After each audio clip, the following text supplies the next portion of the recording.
الرئيس السادات قصة طويلة، بعض فصولها قبل الثورة وبعض فصولها بعد الثورة، من اتهامه بالاغتيال إلى اتهام آخرين باغتياله. هو في نظر أنصاره بطل السلام، وهو في نظر الجميع بطل الحرب. السادات من الحرب إلى السلام. مكتبة الإسكندرية أهدت الطبعة الأولى لقاء الرئيس السادات مع محطة ABC الامريكية. الطبعة الأولى في قناة دريم تذيعه كاملا ومترجما لأول مرة على شاشة عربية. فإلى اللقاء.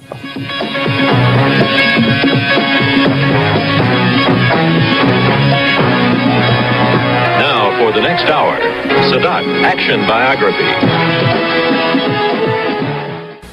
We are the oldest nation, the oldest written history, 7,000 years, the oldest government. Believe this, we are very proud. As you're driving through the streets of Cairo or any other Egyptian town and the people are standing on the side of the street and cheering you, how do you know they really mean it? It is something that you can feel by heart. By heart. I'm a man of the street, and they can feel it. He's got a sense of timing. He understands his public. He knows how to deal with other politicians extremely well. At the same time, though, I think we must admit he is a statesman, because he is the first Arab leader who has been able really to lead the Arab world in modern times. I must say he's one of the surprises of Middle Eastern history. He developed a sharpness of personality and independence of vision, which contrasted with the previous image of a ceremonial figurehead. And now I think most Israelis would agree with me in thinking that he is a more formidable and serious person than Nasser. Sadat is a dedicated Egyptian nationalist, that of course he has the Arab cause at his heart, but I would not use the word fanatic in any sense with respect to Sadat. Well, as a wife, of course I prefer if he wasn't a president, because at least he will be with us more, and he will be as a father and as a husband with us more. Mr. President, what would you like people to write about you after you've gone? I should like them to write on my tomb.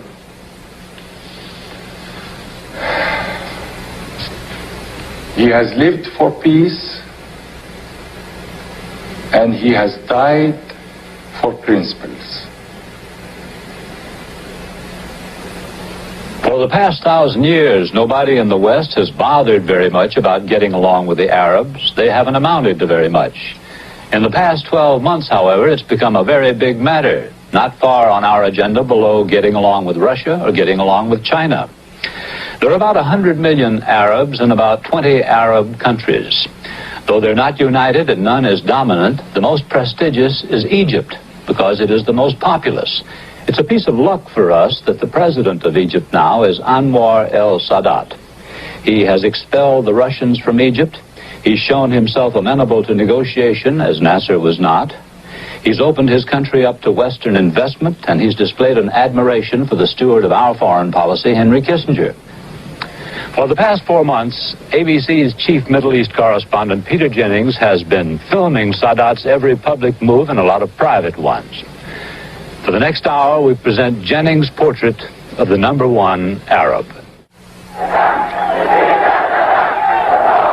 Anwar Sadat has been president of Egypt since the sudden death of Gamal Abdel Nasser in 1970. Since his presidency began, Egypt and Israel have fought their 4th war, and there is pessimistic expectation about a 5th. Sadat's present popularity dates back to his decision to go to war in October 1973. He is carried along on the adulation of the crowd as only the second meaningful Egyptian president in his nation's long history. He is a man of many parts. Above everything, Anwar el-Sadat is first an Egyptian. He has been a passionate nationalist since his early childhood. The First World War was ending in the year of Sadat's birth. The British had helped Egypt throw off Ottoman rule, but remained on as semi-rulers themselves. The land of the pharaohs continued to be dominated by foreigners.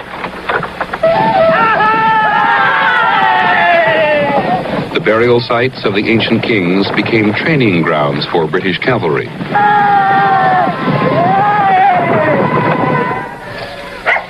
Sadat's grandmother told him the story of Din Shuai, a village not far from his own. In 1906, British soldiers were shooting pigeons there. The villagers objected, for the birds were daily food. In the confrontation, a British soldier died. Many peasants were punished. Sadat has a private collection of these photographs. Shots of a hurried trial, more of floggings. Villagers were hanged. Anwar Sadat has never forgotten what it could mean to raise a hand against the British. Since my early days, I felt, what does the occupation mean, the foreign occupation? What does colonialism mean? What is the real relations between us and the British in our country? Sadat was barely a teenager when he moved with his family to Cairo. The king on the throne was not Egyptian, he was Albanian. His ancestors had ruled Egypt earlier in history. The king, Fuad, had his young son Farouk at school in England. The British supported Fuad's throne. When the king died, Farouk returned to take his father's place. Egyptians don't always love their leaders, but they usually respect and sometimes fear the office. I remember at that day, I stood in the street.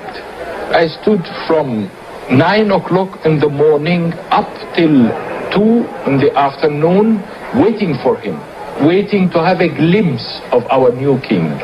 And he was very popular at that time. In Sadat's eyes, he did not remain popular for long.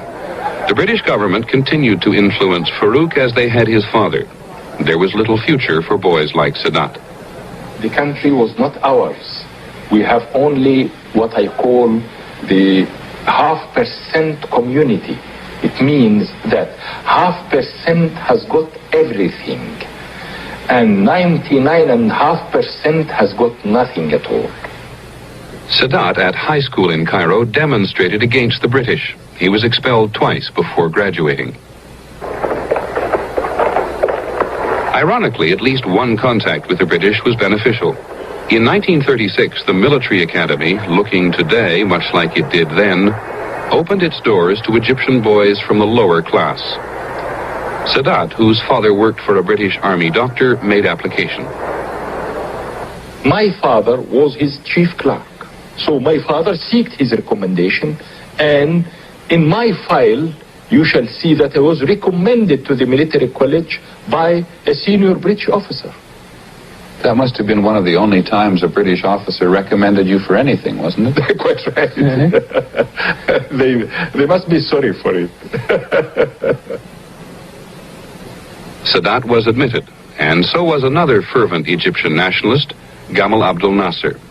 It was to be a giant step forward, the beginning of an Egyptian-trained military not dependent solely on birth or royal favor for its leadership. It was here that Sadat and Nasser became friends and decided they had much in common. They both saw the army as the way to overthrow the king and expel the British. Sadat and Nasser had no sooner graduated from military academy than the Second World War broke out. The British were fighting the Germans and Italians in North Africa. Sadat saw the war as an opportunity to hasten British defeat and their departure from Egypt. He decided to collaborate with the Germans. We had a saying here that says, the enemy of my enemy is my friend. This is quite simple like that. We were faced by a very grave situation. Rommel has reached Alamein, and he was about to capture Alexandria and then Cairo. So we tried to contact the Germans and tell them that we want our complete independence. And even if they want us to fight for this independence with them, we are ready. Sadat, however, was caught by the British. He lost his army commission and was sent to prison. When you look back, Mr. President, from the perspective of history, what do you think the world would have been like if Hitler had won the war? Terrible. Terrible. It would have been very terrible. God will never permit this. We say this here. If there is something very outrageous, we say, God will never permit this. Sadat escaped from prison and disappeared into the crowded streets of Cairo. He lived as a fugitive and took up once more with Nasser the secret movement for revolution. 2 years later, he was back in jail. I was accused of plotting for the assassination of some politician called Amin Osman here. You were guilty, were you not? Well, to a certain extent, I trained those students and those young men. This was my main accusation, that I trained them to use hand grenades and pistols and so. I trained them. Yes, I trained them. After a celebrated trial, Sadat was acquitted, and by 1952, the king's days were numbered. By now, the British were occupying only the Suez Canal zone, but Egyptian opposition even to that was mounting. 1952 was a landmark year. On the 25th of January, British soldiers surrounded an Egyptian police post in the canal town of Ismailia. They commanded the police to lay down their arms and leave the British area. The Egyptians refused. The fort was leveled. More than 50 Egyptians were killed. And the next day in Cairo, the mob took its revenge. Nasser and Sadat saw in this Black Saturday the public sentiment needed to assure their success. The revolution date was set for July, only 6 months away. On the day Nasser decided to strike, his lieutenant Anwar Sadat was serving in the Sinai. Nasser ordered him back to Cairo. When Sadat arrived at the station, a curious mix-up occurred. Gamal didn't receive me, and this was not his custom at all. So I thought, nothing will happen today or tomorrow or the day after tomorrow. I said, I may go to the open-air cinema tonight and enjoy myself, and then after that, in the morning, I'll see Gamal. While Sadat was at the movies, the coup began. Sadat finally caught up with it, and he was soon thoroughly involved. I went to the Prime Minister and delivered the ultimatum to him. He was shocked, believe me, because up till this moment he didn't know that we were going to dethrone the king at all. He was shocked and received me like this. I told him yes. He said, are you powerful enough? I told him yes. Go and deliver it to the king. He must leave by 6 o'clock this evening. The young officers were unsure whether their youth would work against them. Protectively, they appointed an older man, General Mohammed Naguib, as the man the public would see as their leader. Sadat remained in the background. Naguib, for all the ceremony, had no power. Nasser made all the decisions. Newsreels of the day were therefore slightly misleading.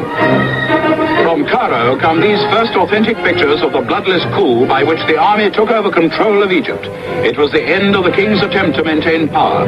Troops in the street were the first indication of the change to most people, until with the broadcasting station seized, it was announced that General Naguib, the commander-in-chief whom Farouk refused as war minister, had taken control, and the army were ordered to guard strategic points. The declared aim was to stop corruption.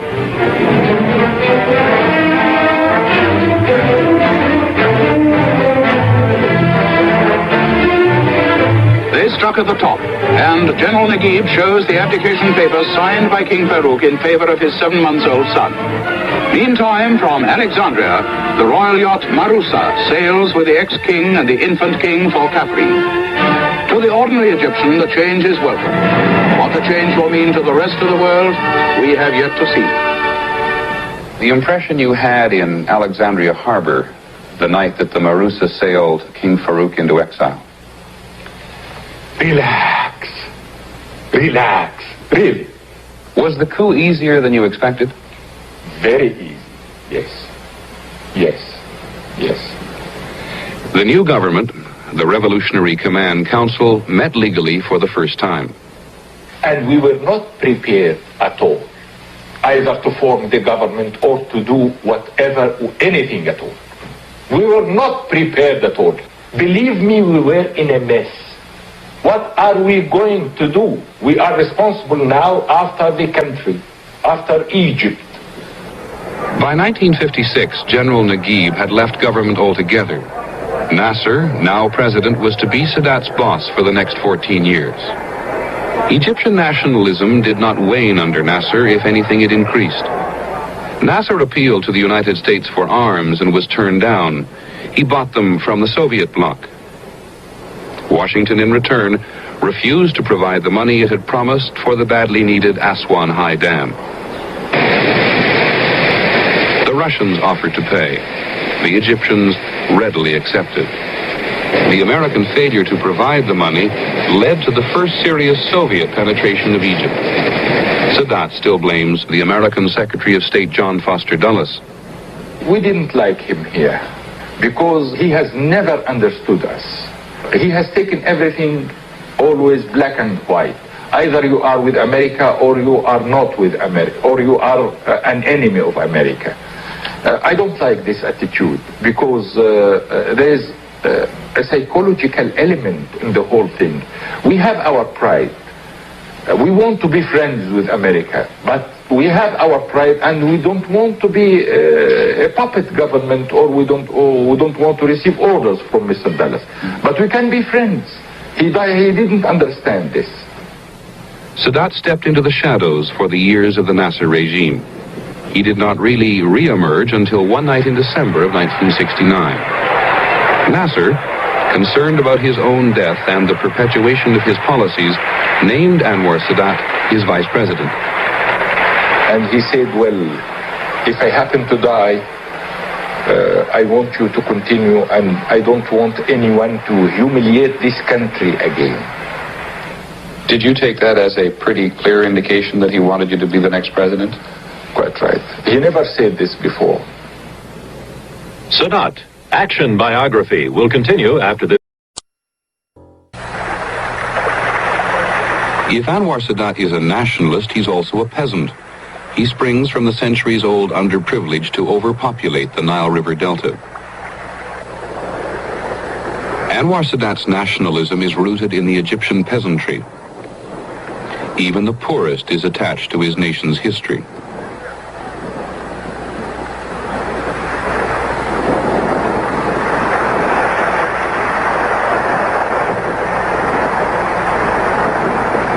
It is striking to realize that while part of Egypt is modern, much of it is the same as it was centuries ago. Transportation, tools, lifestyle. When Anwar Sadat was born on Christmas Day in 1918, his village of Mitab al-Kum looked almost exactly as it does today. His father's job as a clerk had taken him to the Sudan, and Sadat lived with his grandmother. They were poor in a nation where even the richest Egyptian was one class below the resident foreigner. Sadat was one of 12 children. For several thousand years, his family and fellow villagers had been unable to escape the oppressive poverty.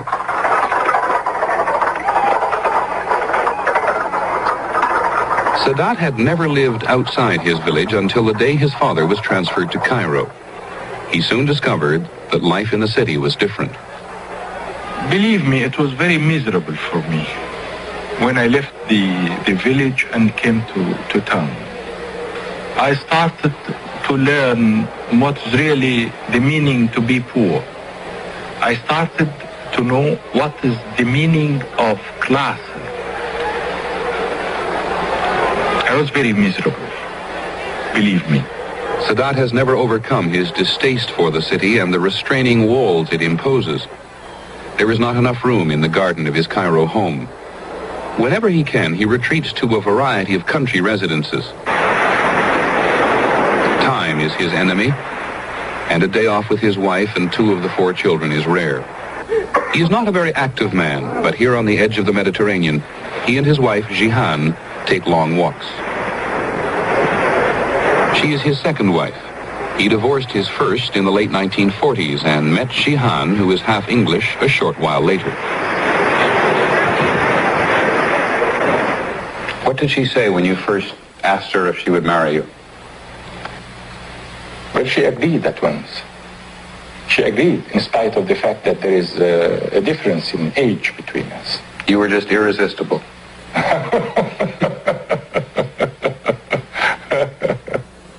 I was admiring him so much because he was very faithful to his country and loyalty to his country.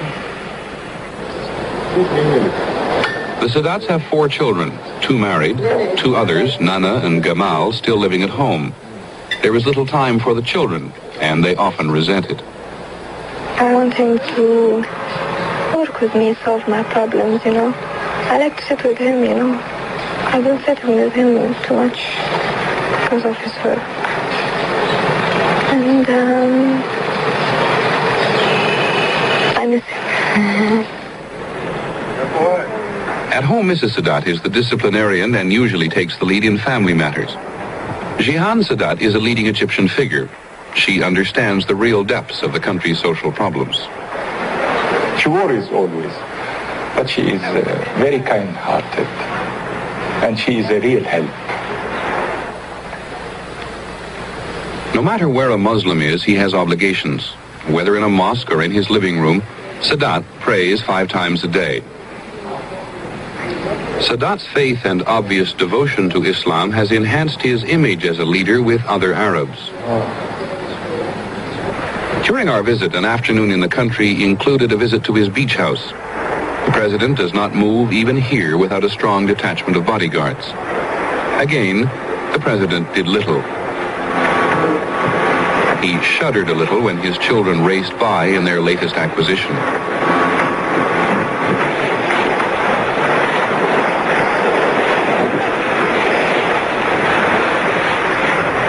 He prefers to just sit and read.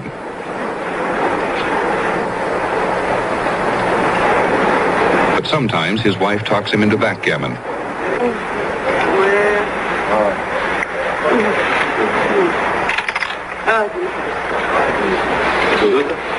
She was winning, and he was pleasantly relieved when the Minister of Defense and his wife came by for a visit. Sadat does not have time for many close friends. He and Ahmed Ismail have been friends since they were young officers and joined the revolution. Revolution came naturally to Sadat, but he was not in government when the officers solidified their power. I don't like the administration. I don't like it. It is something in my blood. I used to say to Nasser, I can help you. But I don't want to be a minister or something like that. I can help you from my stand in anywhere.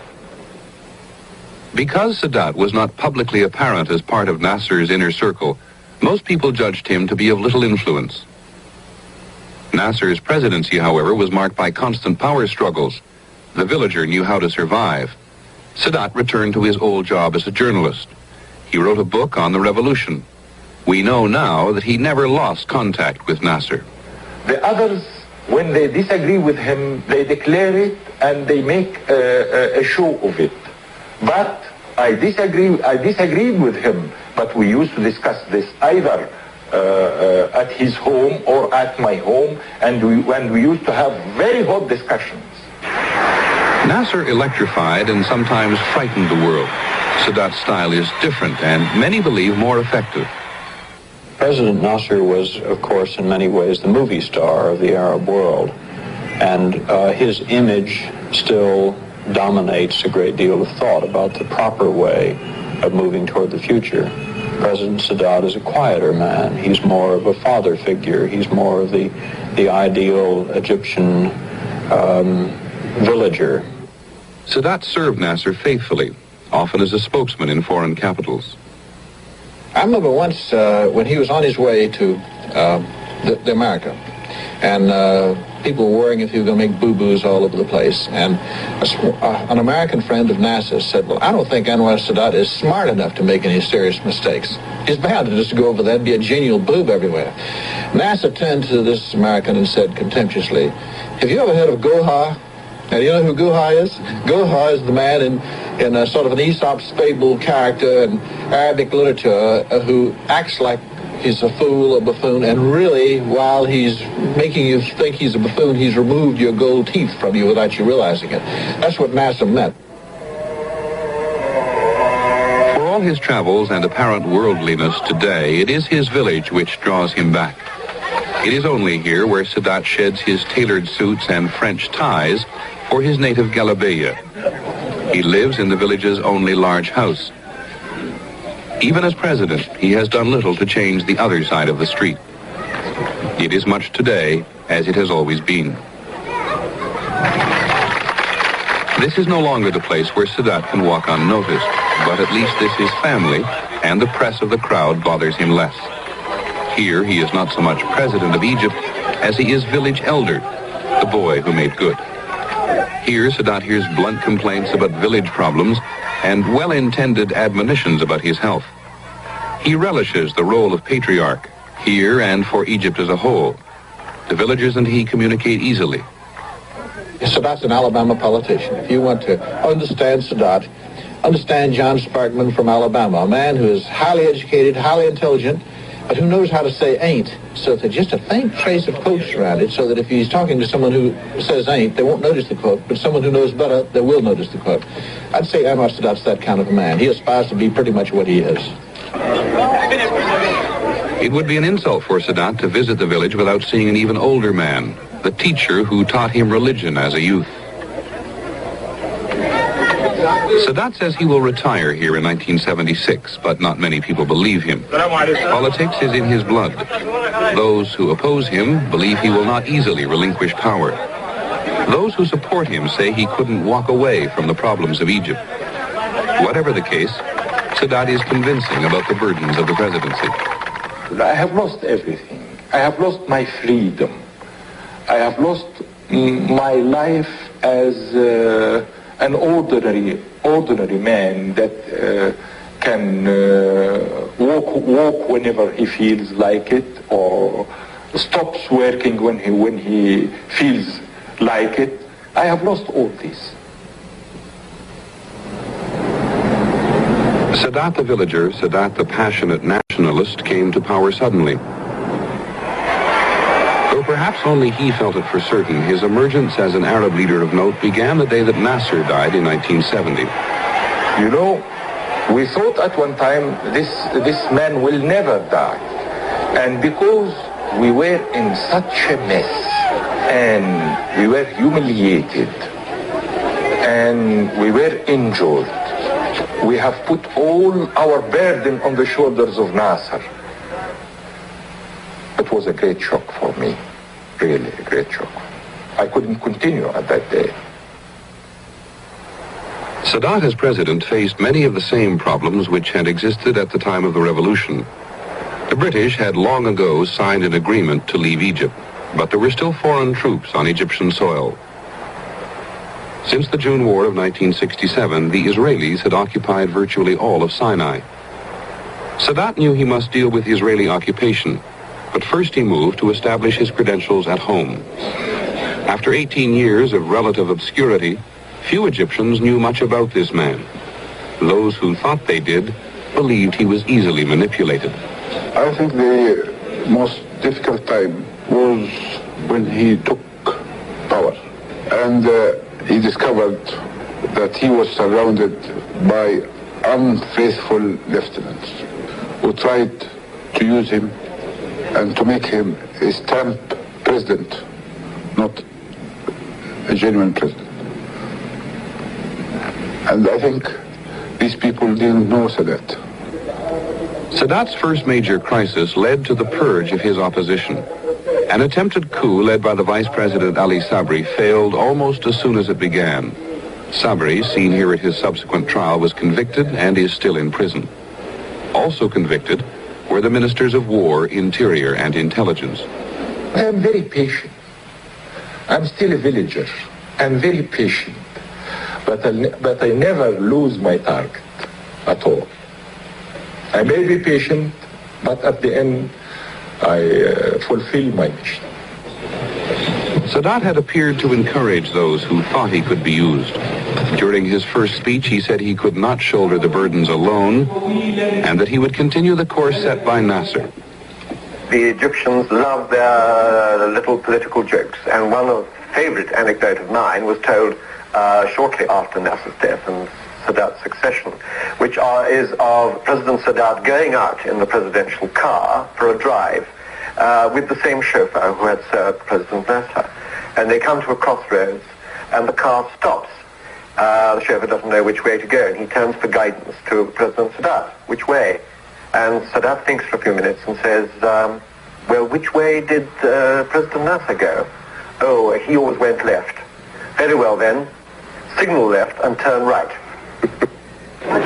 Having established himself firmly at home, Sadat faltered on the issue of Israeli occupation. I think probably as a political leader, the most critical moment came in 1972, which he had designated as the year of decision, and he failed to produce a decision. At that time, the students were bitterly against him, complaining. There were jokes about him all over the Middle East. People were laughing at him, ridiculing him. The economy was going badly, and there was no hope, no prospect of improvement. And worst of all, Sadat's diplomatic initiatives had failed completely. He felt he wasn't getting any support from the United States for an Israeli withdrawal from Sinai. He was absolutely facing a dead end. It was not my fault that I couldn't achieve this. I have agreed with the Soviet Union leaders about certain amounts of arms that would reach me before the end of the year. So, and they agreed, but they didn't fulfill. I lost a lot of my popularity, but still, the man of the street, I felt, as I told you, I feel it always, I felt that I have still the confidence of the man of the street. And then everything came on July 72 when I made my decisions to send out the Soviet experts. Sadat's decision to expel the Russians was warmly received at home. Sadat hoped that when the Russians left, President Nixon would exert more pressure on Israel for withdrawal. One of his initiatives moved through unusual channels. The former child movie star, now diplomat Shirley Temple Black, was visiting Cairo. Sadat admired her and asked her to tea. Well, near the end of our conversation, he said, I would like you to take a message from me to your president. And I said, I'll be delighted to. And he said, Shirley, please tell your president that I am the first Arab leader, the first leader in over 20 years to actively seek peace. And we want peace in this country. He was very forceful about this. He repeated it. And I said I would take the message back to the president. Mrs. Black was unable to see President Nixon or any of his aides. Finally, she left the message with Nixon's secretary, Rosemary Woods. With no response, Sadat laid his plans for the October War. The world was surprised at Sadat's decisiveness. The Israelis were surprised, even though they had seen Sadat move boldly in the first 3 years of office. You may say that every year since 71, Sadat has made one major political decision which was very bold, imaginative, and successful. In May 71, in one strike, he got rid of the top echelon of the Nasser's political structure. In July 72, he kicked out the Russians. In October 73, he launched an offensive against Israel, which at least managed to terminate the no peace, no war situation which had existed in Egypt, which had become unbearable, and gradually these type of decisions have changed his image in this country as well. Sadat maintains that his diplomatic failures left him no choice but to fight. It was aimed as a limited operation. The land was not my aim at all. I wanted only to prove to the whole world that the Israeli theory of security would collapse and we would cross the canal and we could capture the Bar-Lev line. These were my aims. Sadat himself was close to the campaign. During much of the fighting, he remained in the operations room. This is the first film ever allowed there, during a later briefing on troop status. I was in the operation room and I received the reports one by one. The strong points of the Barlef line is surrendering and is captured. And after 4 hours exactly, about 6 o'clock, it was quite obvious that the Israelis has lost their balance.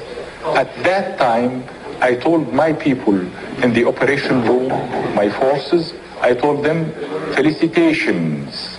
The Israelis has lost their balance. The war left Sadat as a world leader with whom other leaders had to contend. President Nixon came to call. Sadat was now critical to peace or war. Henry Kissinger trekked to his door. Sadat believes in Kissinger. The momentum for settlement in the Middle East has slowed, but Kissinger's stock remains high. We have a very cordial relationship, and we have based it up to now on speaking very frankly with each other. He tries to explain to me what his concerns are. I try to explain what, in my judgment, is possible. And, of course, it is part of my job in these negotiations to explain the Israeli point of view. The real question is, if he wants Israeli withdrawals, does he understand that there has to be a political price and that it cannot simply be a unilateral military action? In other words, can he stop thinking only of withdrawal and start thinking about peace, not only about what he wants from Israel, but... Most people are afraid that think that he means well, but that simply he will let Israel down, if you wish, or he will not be able to deliver the goods in case of negotiations, not so much because he doesn't want it. He seems to wish for some kind of settlement, but because the ties between Egypt and Syria, or between Egypt and the Palestinians, whatever it means, between the obligations that Egypt feels towards the remnant of the Arab world. Sadat is an implacable enemy of Israel. This is also the truth. He is no fool, but he is an enemy. One result of the October War was that Henry Kissinger negotiated an Israeli withdrawal from a small portion of Sinai. A year after the war, we went to Sinai with Sadat. Mr. President, quite frankly, a great many people in the West look at the Sinai and they say, this is nothing but sand. Is there, in fact, no way in which a compromise can be achieved by which somewhere here in the Sinai, Israel can have the security it requires and you can have the honor you demand? This is very important. This is not the correct logic, you see. If this is sand, well, the motherland, if it is sand, mud, or marshes, or whatever it is the motherland. I don't know if the ordinary American citizen can agree to the fact that anyone comes to some of the western desert, some of your deserts there, and grab by force a piece of this desert and then starts to impose his conditions. This is the situation here. How can you convince the Israelis, who are 17 kilometers from you, granted sitting on your territory, that once you get Sinai back, you won't attack them? How can you convince me on the other side that I shall not be attacked by them? This is the same thing.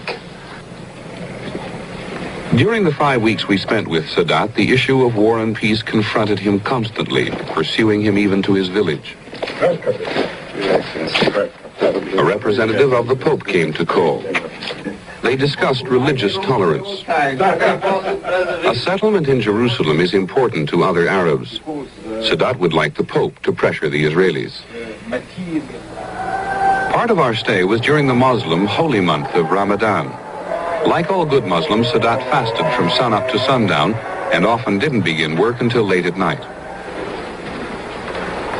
Sometimes he works at the Abdeen Palace, built in splendor by King Farouk. He has few aides and rarely gives the impression of working hard. Critics believe the Egyptian bureaucracy rumbles on without a firm hand at the top. On another night, the American ambassador, Herman Isles, called on Sadat at home. The president often works here. He has the reputation of being a good listener and a persuasive talker. On any given night, the meetings reflected the effort for peace and the contingency for war. This night, first a group of businessmen who want to encourage tourists. Sadat gave the go-ahead for tourist centers. He hopes this will mean money in Egyptian pockets. We have envisaged creating a Second meeting, preparation for fighting. The British Under-Secretary of Defense discussed an aircraft sale. It was not accidental that the third important man here was the personal representative of King Faisal. Saudi Arabia pays many of Egypt's bills. By the end of the evening, Sadat had purchased British helicopters. No matter how late his visitors ever left, he ended his evenings by sitting and watching a movie. Much of Sadat's time is devoted to ceremony. On this night, the swearing in of a new cabinet. There were no changes which marked a shift in policy.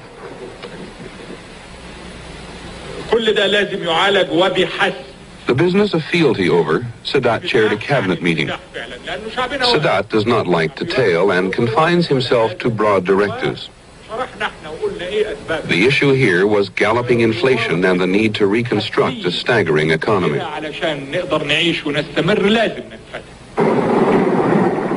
Nowhere is reconstruction needed more than in the Suez Canal area. During our stay, we accompanied the president on what he called a reconstruction visit to the canal.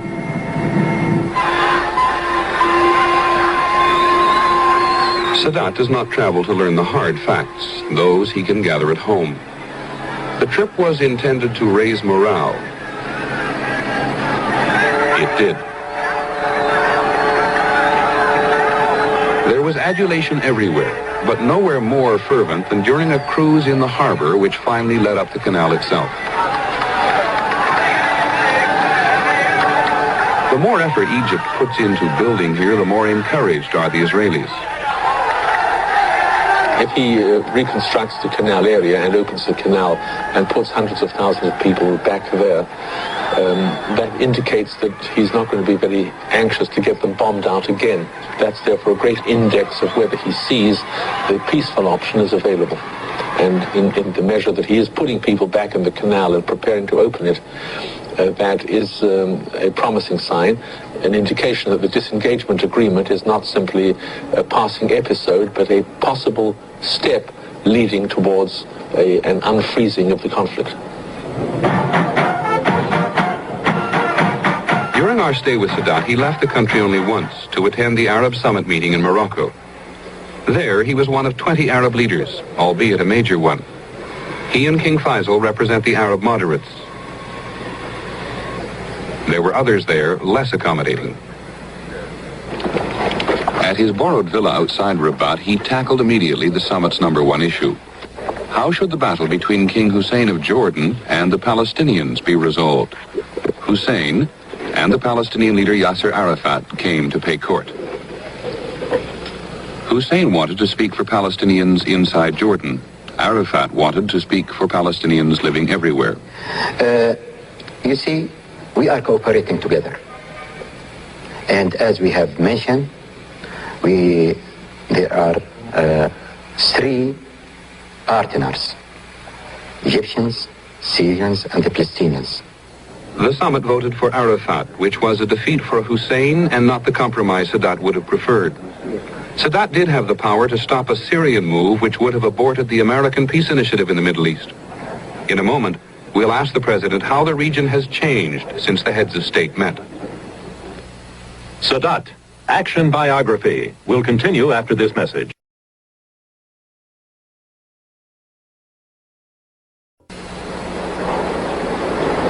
President Sadat, the new element in the Middle East debate is the rise of the Palestinian Liberation Organization to represent the Palestinian people. Now, Mr. Arafat has said he is in favor of a Palestinian state containing a Jewish minority, but that would mean the dissolution of Israel. You've indicated that you're willing to accept an Israeli state. How do you compose the difference between you and Arafat?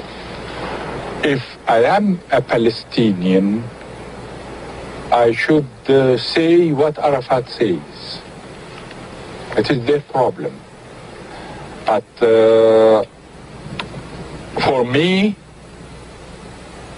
I have stated my views, and the mere acceptance of the resolution 242 means that I accept Israel as a fact. Sir, in the year since the October War, you and Egypt have gained little else than a minor disengagement on the Sinai. That, I know, is not the accomplishment you expected when the war ended. Quite right. Quite right. I should have liked that more progress would have taken place, but I am a man of realities. I don't dream. And I hope in the next 3 months, as I told you,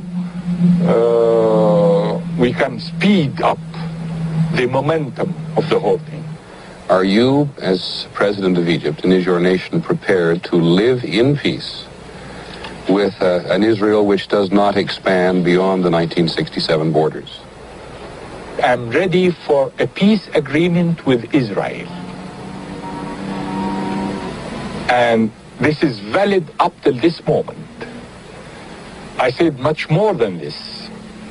Let us do our best to end the state of belligerency that has already taken more than 26 years between the Arabs and the Israelis.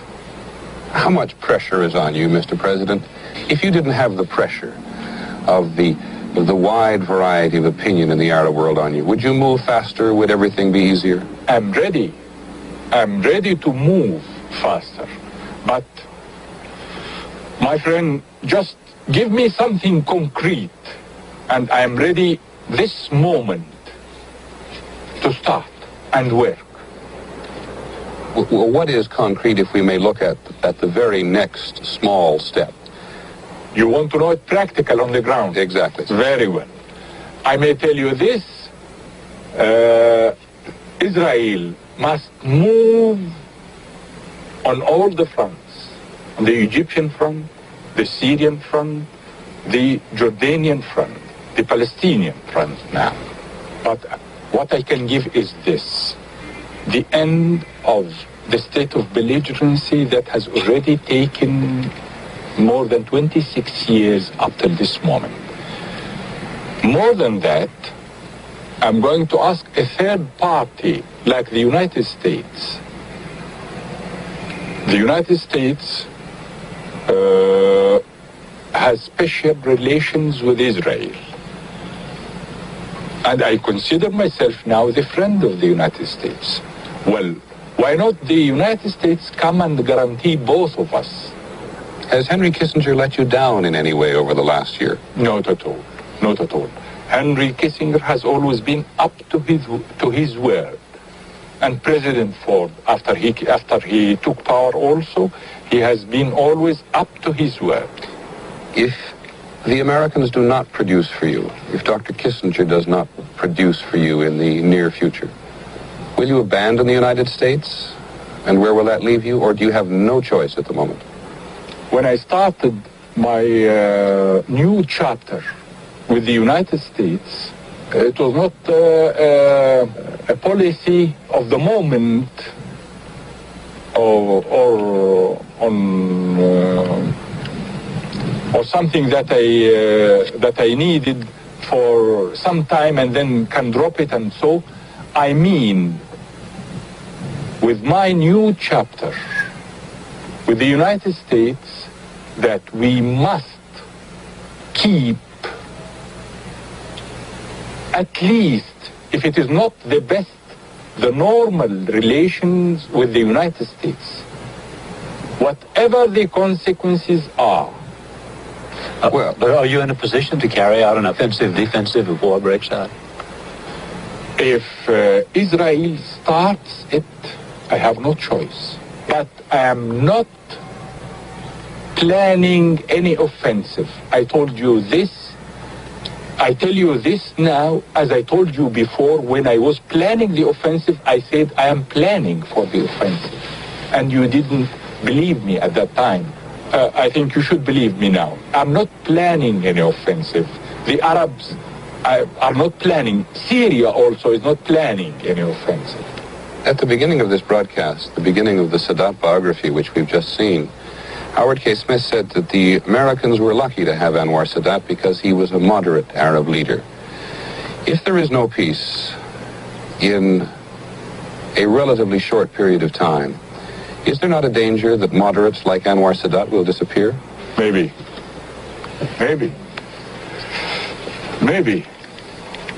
Maybe. Well, because, you see, our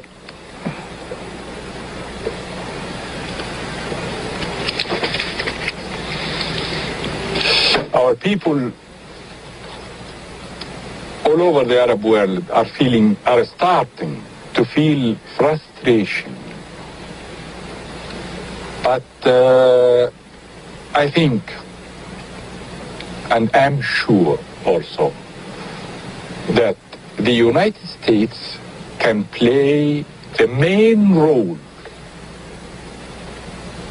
in keeping the momentum and in achieving peace in this area, because, frankly speaking, all the cards are in the hands of the United States.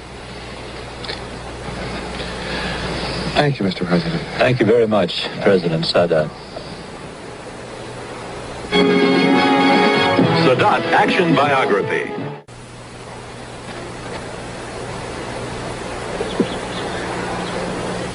Beginning this Monday afternoon, 2 new and exciting game shows join the ABC daytime lineup. Big money rides on the roll of the dice on The Big Showdown with host Jim Peck at 2:30, 1:30 Central. Later, you've got to think fast and move fast to be a winner on The Money Maze, Monday at 4, 3 Central here on ABC.